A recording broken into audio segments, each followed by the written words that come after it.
Today's video we're going to show you how to install a gyro on a modern day BMX. So the first thing you'll need to determine is if you've got integrated gyro tabs or if you've got just holes for gyro tabs. We happen to have holes for them. You'll have to order some gyro tabs. If you don't have the holes, you'll have to try to tap and drill them yourself, but most of the bikes come with them. Here's what they look like right here. And they come with screws, and you just simply screw them into place. So we're going to, and these screws already have a little bit of Loctite on them. So there's a nib at the top. So the bottom on this particular frame is threaded. The top is just a hole specifically for these. So we're going to go ahead and screw these puppies in. So we'll get this one tightened up, and then we'll go ahead and install the other side as well. So we'll get that one taken care of, and then take you back, or come back to the next step. Alright, once you've got the gyro tabs in place, you're going to have to go ahead and take off your stem. So modern day, clamp like this, right here, screw on that side, and a screw on the other side.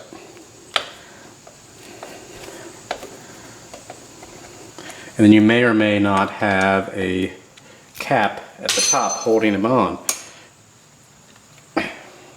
And actually ours does, which this one's kind of weird. It takes just an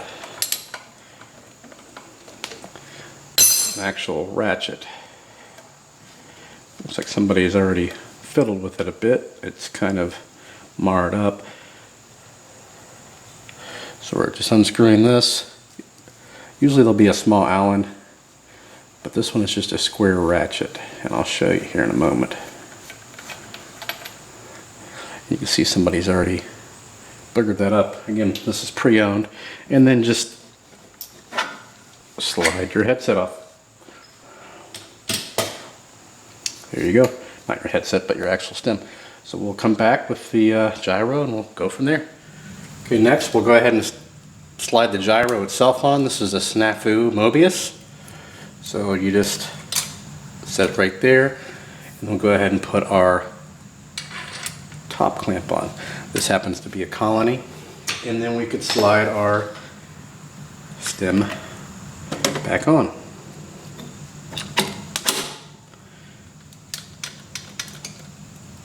There we go. And you'll see this will kind of end up floating there. So we're going to go ahead and tighten the stem back down, get it all in place, and then we'll be back. Right, we're going to put the upper cable on. Before we do so, we're going to go ahead and put the adjusters on. Now you're going to take the nut all the way off the adjuster, put the adjuster in, and put the nut on. And then go ahead and tighten that all the way down, or put the screw all the way down. The next thing we'll do is we'll go ahead and thread these into the top clamp. Thread it all the way down on both sides. We'll get the other side and we'll be back. Okay, once we've got it threaded all the way down there, go ahead and put your upper cable into the lever. Of course, somebody's talking in the background. Good.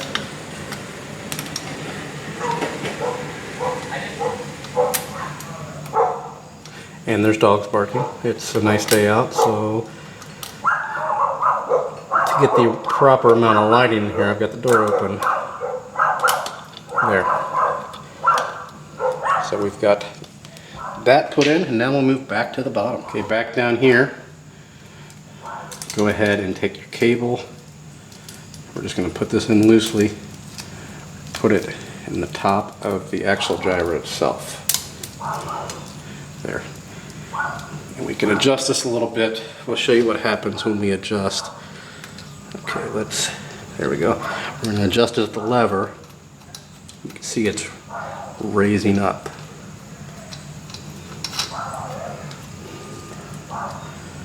There. Now we'll go ahead and move on to the next part. Okay, now we're going to install the lower cable. Going to have to do the same thing with the adjusters. This one already came with them on. So go ahead and Screw these all the way in. And what we'll do right now is, while everything's nice and loose, actually we should have done that first, go ahead and put the cable up through there.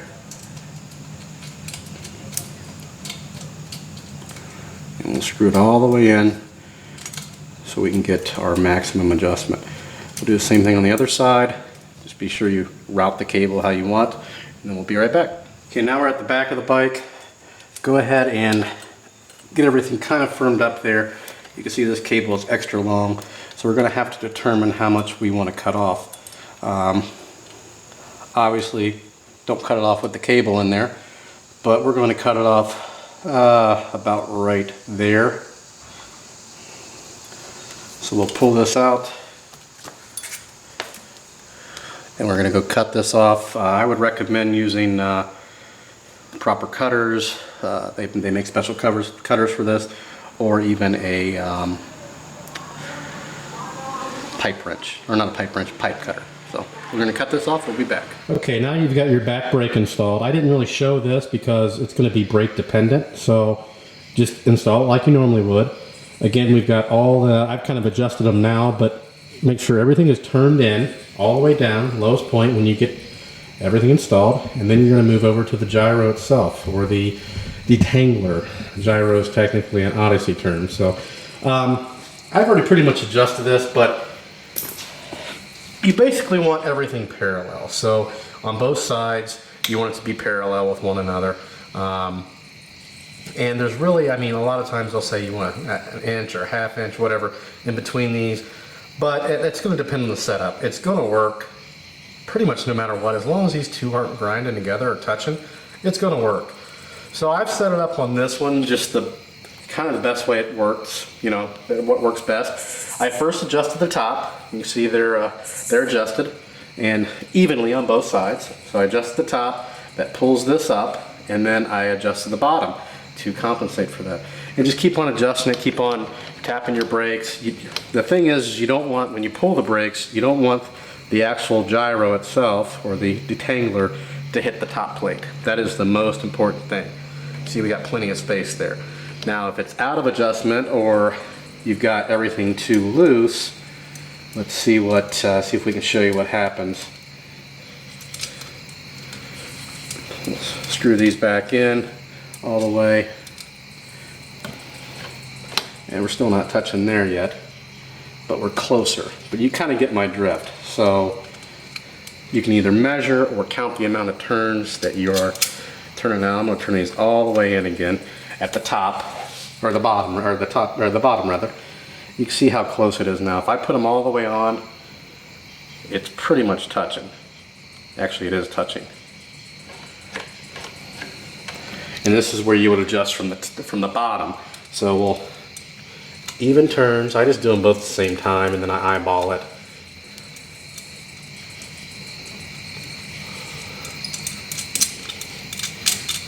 And we're back to where we were. And of course, you've got your adjustment right here too, depending on the bike actually. And the top, not quite as important. That's going to take up your slack, because this portion doesn't move. This top plate does not move at all, but that's going to take up your slack in your actual lever itself. And that can be adjusted several different ways. There's all kinds of adjustments on these. So obviously for the top, you've got at your lever, you've got at the split, and you've got at the top plate of the detangler. The bottom, you've got here, and you've got there. So just take your time. It's pretty easy. Again, you don't want that. You don't want the detangler itself smashing into the top, and vice versa. You know, this isn't really not, doesn't go down any further. So that to me looks pretty good. It obviously it'll spin fine. I've got the camera a little bit too close, but we can see. We'll put the back brake on. Everything is working a-okay. Pretty much this design hasn't changed in, you know, 30 years or more, seems like. or however long it's been. Now this is a snafu, but it works the same as an Odyssey gyro. The only one that I know of that might be different, I don't know all the ones today, but from back in the day would be like the ACS rotor. Never messed with one of those. I thought it looked a little less complicated, but I guess not very popular. Maybe due to cost or functionality, I don't know. So that's it. If you have any questions or comments, post those below. Subscribe, and thanks for watching.